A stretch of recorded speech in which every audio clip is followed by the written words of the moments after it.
Hi friends! Today we're making a budget-friendly and delicious onion soup for $5. Don't forget to subscribe to the channel and leave a comment. Tell us what you think about this dish. Take 3 onions and slice them into half rings. Pour some oil into a pan and add the onions. Sauté for 5 minutes until soft. The onions have changed color and become softer, so now we can add salt, black pepper, and a pepper mix. Stir everything well and continue cooking.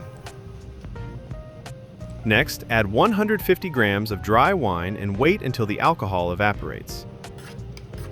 Meanwhile, pour 250 milliliters of boiling water over 1 bouillon cube, stir well, and set aside until the cube completely dissolves. After the water and alcohol have evaporated, add the broth to the onions and let it simmer for 5 minutes.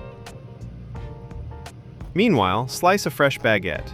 Pour the onion soup into a baking dish, place the bread and cheese, we're using cheddar, on top. Bake in the oven at 180 degrees Celsius or 350 degrees Fahrenheit for 10 minutes.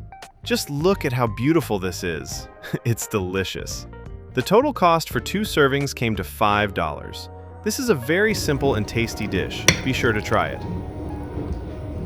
The recipe is in the description.